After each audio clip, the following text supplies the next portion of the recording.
بسم اللہ الرحمن الرحیم۔ حضرات محترم میرے بھائی بہنوں اور بیٹیوں، میں 15ویں شب برات کے بارے میں بیان کر رہا ہوں۔ یہ رات مغفرت والی ہے، بخشش والی ہے، لیکن فرمایا کہ جو آدمی مشرک ہو، کینہ رکھنے والا ہو، اور بعض روایتوں میں آیا ہے رشتہ داری توڑنے والا ہو، اور اسی طرح بعض روایتوں میں ماں باپ کا نافرمان ہو، اور بعض روایات میں ساحر، جادوگر، گھر اور کاہن قلب ہو۔ اس کے بارے میں گویا احادیث شریفہ سے یہ بات معلوم ہوئی کہ عام مغفرت کی اس مبارک رات میں 14 قسم کے آدمیوں کی مغفرت نہیں ہوتی، لہٰذا ہم لوگوں کو اپنے احوال کی اصلاح کرنی چاہیے۔ نمبر 1، مشرک، کسی بھی قسم کے شرک میں مبتلا ہو۔ نمبر 2، بغیر کسی شرعی وجہ کے کسی سے کینہ اور دشمنی رکھنے والا ہو۔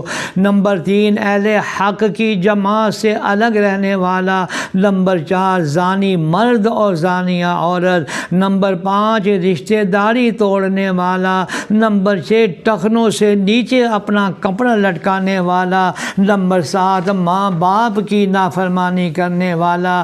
نمبر 8، شراب یا کسی دوسری چیز کے ذریعے نشہ کرنے والا۔ نمبر 9، اپنا یا کسی دوسرے کا قاتل، جبراً ٹیکس وصول کرنے والا۔ نمبر 10 اور نمبر 11، جادوگر۔ نمبر 12، ہاتھوں کو نشانات وغیرہ دیکھ کر غیب کی خبریں بتانے والا۔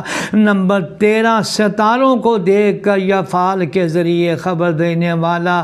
حضرات محترم، اسی طرح نمبر 14، باجا اور موسیقی اور ان آلات کے ساتھ جو متوجہ ہیں۔ اس مغفرت عامہ کی رات میں یہ 14 قسم کے لوگ ہیں جن کی مغفرت نہیں ہوتی۔ میرے بھائی بہنوں اور بیٹیوں، ہمیں سچی توبہ کر کے اس رات کے اندر مغفرت اور بخشش کے لیے پوری کوشش کرنی چاہیے۔ اللہ ہم سب کو توفیق عطا فرمائے۔